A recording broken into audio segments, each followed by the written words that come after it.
Auzubillahiminash-shaytanir-rajim. Bismillahir-rahmanir-rahim. Welcome to Shaji Academy. Dear second year accounting students, assalamu alaikum.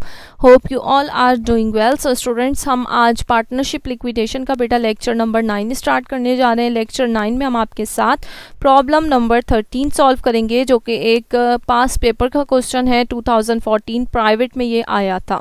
Last lecture में बेटा हमने example question solve की थी, जिसमें हमसे जर्नल एंट्रीज मांगी गई थी. जर्नल एंट्रीज हम वैसे ही बना रहे थे जिस तरह से हम मेंटेन करते थे स्टेप्स को फॉलो करते हुए. इसके बाद हमसे लिक्विडेशन समरी हमने कंप्यूटेशन मांगी गई थी कि पेमेंट की क्या जा रही है at the end solvent partners को, उसकी कंप्यूटेशन दिखानी है. तो जब भी लिक्विडेशन में हमने कंप्यूटेशन दिखानी होती थी, हमने लिक्विडेशन समरी बना दी थी वहाँ पर. अब लिक्विडेशन समरी में बेटा वहाँ पे हमने क्या किया था, चार कॉलम मेंटेन किए. सबसे पहले तो पर्टिकुलर का कॉलम और बाकी हमने 3 पार्टनर्स के कॉलम ड्रॉ किए थे. क्यों? क्योंकि हमसे सिर्फ और सिर्फ कंप्यूटेशन मांगी जा रही थी पेमेंट टू पार्टनर्स की. बाकी लिक्विडेशन समरी नहीं मांगी जा रही थी. सिर्फ कह रहे थे कि लिक्विडेशन समरी में कौन सा पार्ट करना था, हमें पेमेंट टू पार्टनर्स, सिर्फ पार्टनर्स की जो है पेमेंट दिखानी थी कि पार्टनर्स को कितनी पेमेंट हो रही है. तो हमने सिर्फ और सिर्फ पार्टनर्स के जो है अकाउंट जो कॉलम्स थे वो मेंटेन किए थे. लिक्विडेशन समरी भी बेटा उन्हीं स्टेप्स को फॉलो करते हुए बनेगी जिस तरह से जो हमने 5 स्टेप्स पढ़े थे. कि सबसे पहला स्टेप क्या था हमारा, सेल ऑफ एसेट्स. सेकंड है payment to liabilities. Third is distribution of profit and loss on realisation into partners capital account. इसके बाद फोर्थ था हमारे पास मेट डेफिशिएंसी इफ एनी, और फिफ्थ था पेमेंट टू पार्टनर्स. तो यही 5 स्टेप्स फॉलो करते हुए हम लिक्विडेशन समरी भी बनाते हैं. स्टार्ट करते हैं आज का क्वेश्चन जो हमारा है, the balance sheet of Faraz and Fawad on September 1, 2013 was as follows. Balance sheet जो है दी गई है हमें फराज और फवाद के. कैपिटल अकाउंट्स गिवन हैं, 2 पार्टनर्स हैं. बैलेंस शीट में देखें अगर हम, तो कैश है हमारे पास 36,000 का. अदर एसेट है 1,44,000 के. इसी तरह सेकंड जो हमारी इक्विटी साइड है, इस पे अकाउंट पेबल है 20,000. फराज का कैपिटल है 70,000 और फवाद का कैपिटल है 90,000, जबकि टोटल है 1,80,000 दोनों साइड्स का. अब कह रहे हैं on the same date they decided to liquidate their business. Other asset were sold off ₹2 lakh. Same date पर उन्होंने ये डिसाइड किया कि हम अब बिज़नेस कंटिन्यू नहीं करना चाहते, बिज़नेस को हम यहीं ख़त्म कर देते हैं. जब उन्होंने अदर एसेट सेल किए तो अमाउंट क्या मिली हमें, 2 लाख की. जबकि अगर अदर एसेट कितने के थे, 1,44,000 के थे. 2 लाख रुपीज़ इसके मिल गए, यानी कि हमें प्रॉफिट हो रहा है 66,000 का. तो हम सबसे पहले यहाँ पे क्या करेंगे, हम रिक्वायरमेंट अगर देखें आगे क्या कह रहे थे, liabilities were paid of and available cash was distributed between the partners. जो भी लाइबिलिटी है वो पे कर दी जाएगी, यानी कि 20,000 की लाइबिलिटी थी उसे पे किया जाएगा और बाकी कैश जो है वो पार्टनर्स को डिस्ट्रीब्यूट कर दिया जाएगा. They share profit and losses in the ratio of 3:2. ये प्रॉफिट एंड लॉस किस तरह डिस्ट्रीब्यूट करते हैं कि 3 हिस्से फराज को दिए जाते हैं प्रॉफिट के और 2 हिस्से फवाद को दिए जाते हैं प्रॉफिट एंड लॉस के. रिक्वायरमेंट अगर हम देखें तो रिक्वायरमेंट में बेटा हमसे सबसे पहले कह रहे हैं prepare liquidation summary. Liquidation summary बनानी है. और सेकंड कह रहे हैं prepare necessary journal entries to record the liquidation of partners. उसके बाद हमने जर्नल एंट्री बनाकर दिखानी है. तो ये हमारा प्रॉपर लिक्विडेशन समरी का क्वेश्चन है जो आज हमने सॉल्व करना है. लास्ट टाइम जो हमने एग्जाम्पल की थी उसमें हमसे सिर्फ पेमेंट के बारे में कहा गया था, तो हमने सिर्फ और सिर्फ पेमेंट्स वाले कॉलम यानी कि पार्टनर्स के कॉलम बनाए थे, बाकी कॉलम हमने मेंटेन नहीं करे थे. आज हम प्रॉपर अपनी लिक्विडेशन समरी बनाएंगे. सो स्टार्ट करते हैं बेटा. सबसे पहले हमने लिखना है फराज एंड फवाद पार्टनरशिप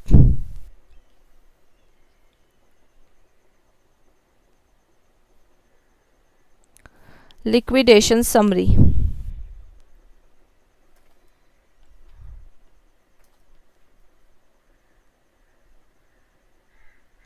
और लिक्विडेशन समरी में हम यहाँ पर कितने कॉलम्स ड्रॉ करेंगे, सबसे पहला कॉलम आ जाएगा हमारे पास पर्टिकुलर का.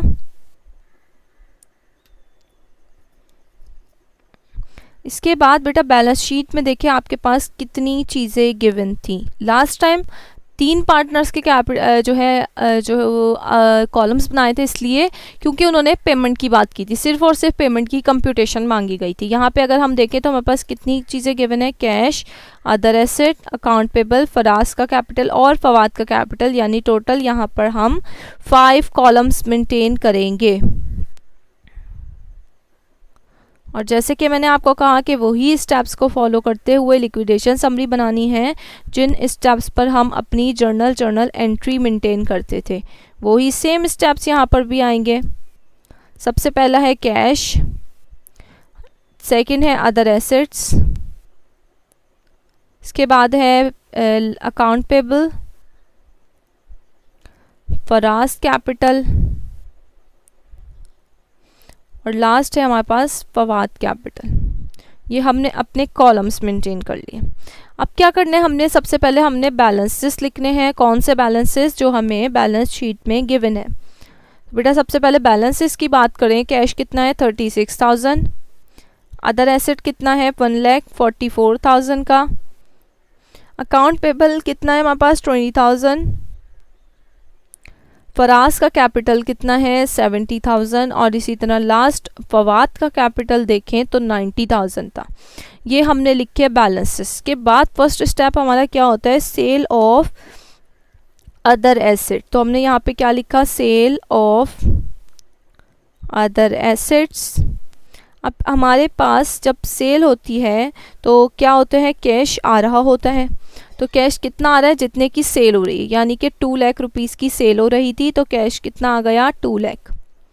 और अदर एसेट क्योंकि सेल हो रहे हैं तो बेटा अदर एसेट हमारे पास से जा रहे हैं, कितने के जा रहे हैं अदर एसेट्स, 1,44,000 के अदर एसेट्स जा रहे थे। तो हमने यहाँ पे नेगेटिव में लिखना है 1,44,000।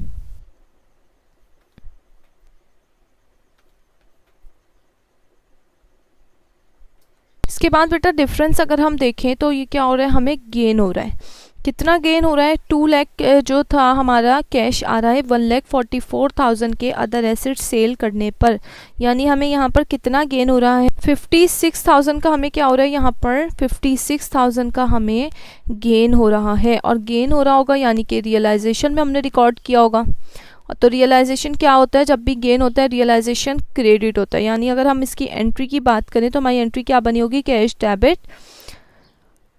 अदर एसेट्स क्रेडिट और रियलाइजेशन क्रेडिट। और फिर इस रियलाइजेशन को बेटा हम क्या करते थे, हम इसे अपने पार्टनर्स के कैपिटल में ट्रांसफ़र कर देते थे। क्योंकि यहाँ पे रियलाइजेशन क्या हो रहा है, क्रेडिट हो रहा है, यानी कि ख़त्म करने के लिए डेबिट हो जाएगा और पार्टनर्स के कैपिटल अकाउंट क्या हो जाएंगे, क्रेडिट हो जाएंगे। तो हमने यहाँ पर क्या करना है, इस रियलाइजेशन को पार्टनर्स के कैपिटल में ट्रांसफ़र कर देंगे हम। तो अगर हम बात करें तो फराज के और फवाद का कैपिटल रेशो क्या गिवन था, हमें यहाँ पे प्रॉफिट और लॉस रेशो गिवन थे 3:2, यानी जो भी प्रॉफिट होगा वो 3:2 के हिसाब से डिस्ट्रीब्यूट किया जाएगा। तो हमने यहाँ पे क्या किया, 56,000 मल्टीप्लाई बाय 3 डिवाइडेड बाय 2 किया। तो हमारे पास क्या अमाउंट आएगी बेटा, यहाँ पर अमाउंट आ गई हमारे पास 33,600। और इसी तरह हमने इसे multiply by 5, number of ratio total 5 है। इसी तरह हमने इससे मल्टीप्लाई बाय 2 डिवाइडेड बाय 5 किया अगर 56,000 को, तो हमारे पास अमाउंट क्या आ गई 22,400। यानी कि फवाद का कैपिटल कितना है, फराज का कैपिटल आएगा हमारे पास 33,600 और फवाद का कैपिटल कितना आया 22,400। यानी कि यहाँ पर हमने स्टेप 1 स्टेप 3 दोनों स्टेप्स यहाँ पर हमने शो कर दिए हैं। सबसे पहले सेल ऑफ एसेट किया तो हमारे पास क्या आया, कैश आया 2 लाख का आया, हमने 2 लाख लिखा। अदर एसेट चले गए 1,44,000 के, उससे हमने माइनस में लिख दिया क्योंकि क्रेडिट हो रहे हैं अदर एसेट्स। इसके बाद हमें प्रॉफिट हो रहा है, कितने का प्रॉफिट हो रहा है, रियलाइजेशन अकाउंट क्रेडिट हो रहा है 56,000 से।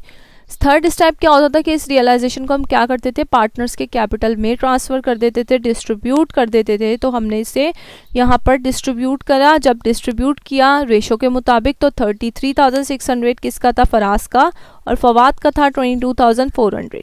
तो हमने यहाँ पे इनके कैपिटल अकाउंट में से लिख दिया। इसके बाद हमने अगेन बैलेंसेस निकालने, 90,000 प्लस 22,400, तो अमाउंट क्या आ जाएगी हमारे पास 1,12,400। नेक्स्ट क्या है 70 प्लस 33,600, तो अमाउंट आ गई बेटा हमारे पास 1,03,600। 2 लाख के 20,000 ऐसे ही एज इट इज़ आ जाएगा। 144 में से 144 लेस हो गए तो हमारे पास क्या अमाउंट बची, यहाँ पर नील आ गया। 36,000 में से 2 लाख जो है ऐड हो रहे हैं, तो हमने क्या अमाउंट लिखनी है 2,36,000। ये हमारे बैलेंसेस हो गए। इसके बाद वो क्या कह रहे थे, लाइबिलिटीज़ वर पेड ऑफ, तो लाइबिलिटीज़ पे कर रहे हैं, यानी हमने यहाँ पे क्या लिखना है, पेमेंट ऑफ लाइबिलिटीज़।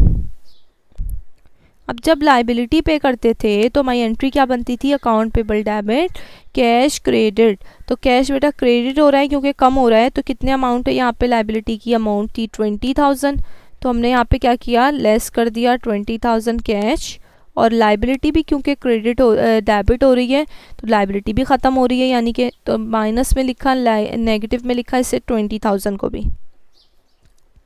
अगेन हम बैलेंसेस निकाल लेंगे, यानी हमने एक एक स्टेप करना है, अगेन वापस से हम अपने बैलेंसेस मेंटेन करेंगे।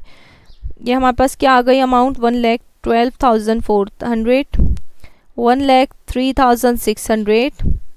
इसी तरह यहाँ पर नील हो गया, ये भी नील है, और यहाँ पे अमाउंट आ गई 2,16,000 का बैलेंस अभी तक बच गया है कैश में। इसके बाद क्या करना है, इसके बाद हमने डिस्ट्रीब्यूशन करनी होती है remaining profit between partners capital balances की, यानी कि जो भी इनका बैलेंस बचेगा वो इन्हें पे कर दिया जाता है। डिस्ट्रीब्यूशन ऑफ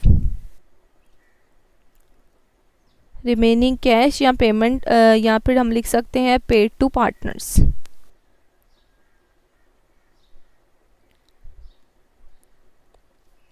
अब अगर हम बैलेंसेस देखें तो बेटा कितना बैलेंस है इसका, फराज का कैपिटल है 1,03,600 से, आपको पता है जो भी बैलेंस रिमेनिंग होता है हम उसे जो है पे कर देते हैं। तो यहाँ पे कितना आ गया 1,12,400। टोटल करेंगे अगर हम, तो टोटल भी हमारे पास क्या आएगा 2,16,000। तो एंट्री क्या बनती थी कि इन दोनों के पार्टनर्स के capital account debit cash credit, तो कैश क्योंकि क्रेडिट हो रहा है तो लेस में चला जाएगा, और पार्टनर्स के कैपिटल अकाउंट क्रेडिट होते हैं यानी डेबिट हो रहे हैं तो वो भी लेस में हमने लिख लिया। तो अमाउंट क्या है, यहाँ पे भी ज़ीरो हो गया, ये तमाम हमने ज़ीरो कर लिया। ये हमारी लिक्विडेशन समरी थी, हमने मेंटेन कर ली। अब सेकंड रिक्वायरमेंट की तरफ आते हैं, prepare necessary journal entries. Journal entries maintain करनी है, तो जर्नल एंट्रीज़ मेंटेन करने के लिए कॉलम्स ड्रॉ करते हैं। सबसे पहले हम जर्नल एंट्रीज़,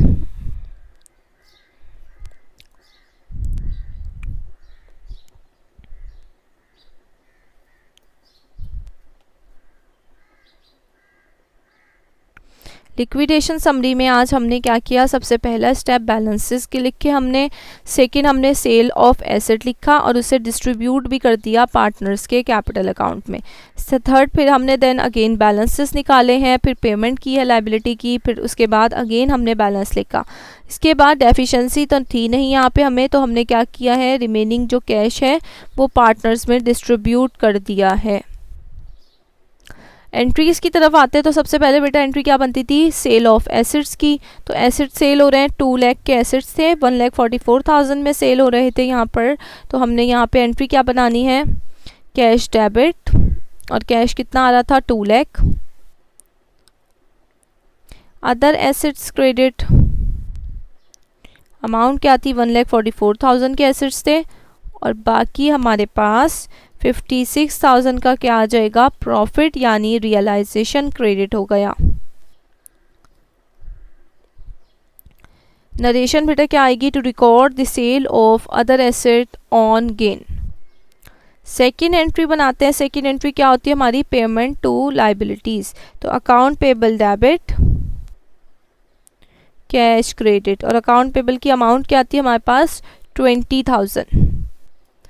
नरेशन क्या आएगी, to record the payment of liabilities. Third entry क्या होती है हमारी, स्टेप थर्ड क्या होता है कि जो भी प्रॉफिट या लॉस होता है वो पार्टनर्स के कैपिटल अकाउंट में ट्रांसफ़र कर दिया जाता है। यहाँ पे हमें प्रॉफिट था, रियलाइजेशन क्रेडिट हुआ था, इससे हम डेबिट कर देंगे 56,000 से, और पार्टनर्स के कैपिटल अकाउंट क्रेडिट हो जाएंगे, यानी फराज कैपिटल क्रेडिट और रेशो हमें गिवन थे 3:2। तो हमने यहाँ पे 56,000 को क्या करना है, मल्टीप्लाई बाय 3 डिवाइडेड बाय 5। तो अमाउंट क्या गई हमारे पास 33,600। फराज का कैपिटल क्रेडिट हो गया। इसी तरह फवाद का कैपिटल हमने क्रेडिट कर देना है। 56,000 का था profit, multiply by 2 divided by 5। यूँ ये 3 और 2 मैंने कहाँ से लिए, number of profit and loss के रेशो गिवन थे। 22,400 इसकी अमाउंट आ गई। नरेशन क्या लिखनी है, to record the distribution of gain on realisation. Last step payment कर देते हैं। इनकी पेमेंट कितनी आ गई हमारे पास यहाँ पर, फराज कैपिटल डेबिट। अब हम पेमेंट के लिए यहाँ पर भी बैलेंसेस देख सकते हैं जो हमने यहाँ पे पेमेंट किए। चाहे तो हम फाइंड आउट कर सकते हैं जैसे हम करते थे, यानी कि बैलेंस लेते थे, इसके बाद एंट्री में देखते थे कहाँ कहाँ इसका कैपिटल आ रहा है। और इसके अलावा हम लिक्विडेशन समरी में से भी देख सकते हैं, क्योंकि लिक्विडेशन समरी में भी हमने यहाँ पे साथ के साथ बैलेंसेस लिखते जाते थे हम। तो फराज का कैपिटल कितने से डेबिट होगा, 1,03,600 से। इसी तरह फवाद का कैपिटल हमने कर देना है डेबिट 1,12,400 से। और कैश कितना क्रेडिट हो गया यहाँ पर, कैश क्रेडिट हो गया 2,16,000 से। लिक्विडेशन समरी से भी देख सकते हैं। और बेटा क्वेश्चन में भी हमें गिवन था, क्वेश्चन से हम किस तरह देखेंगे, अगर हम देखें फराज का कैपिटल कितना है 70,000, तो हमने यहाँ क्या लिखा 70,000 फराज का कैपिटल था पहले से। और ये देखिए एंट्री में कितने से और क्रेडिट हुआ है, मज़ीद 33,600 से क्रेडिट हो गया। इसी तरह फवाद का अगर देखें तो 90,000 का इसका कैपिटल था पहले से बैलेंस शीट में, और यहाँ पर कितने से क्रेडिट हो रहा था, 22,400 से क्रेडिट हो रहा था। तो टोटल आ गया हमारे पास 1,12,400। एंट्री नरेशन क्या लिखेंगे, to record the distribution of remaining cash. So ये था हमारा आज का लेक्चर जिसमें हमने लिक्विडेशन समरी बनाई और उसके बाद हमने एंट्रीज भी मेंटेन की। इसके बाद बेटा होमवर्क है आपके पास, प्रॉब्लम नंबर 14 और प्रॉब्लम नंबर 15, दोनों में आपने लिक्विडेशन समरी मेंटेन करनी है। लिक्विडेशन समरी बनाने के बाद जर्नल एंट्रीज़ आपने जो है मेंटेन करनी है। सो ये होमवर्क आपने करना है लाजमी तौर से, ख़ुद से करेंगे तो ज़्यादा बेहतर समझ आएगा आप लोगों को। और इंशाल्लाह फिर नेक्स्ट लेक्चर जो होगा हमारा लेक्चर नंबर 10, वो एक्सरसाइज के हवाले से हमारा लास्ट लेक्चर होगा। सो नेक्स्ट लेक्चर देखना मत भूलिएगा। अपना बहुत सारा ख्याल रखिए। Thank you for watching this lecture. अल्लाह हाफिज़।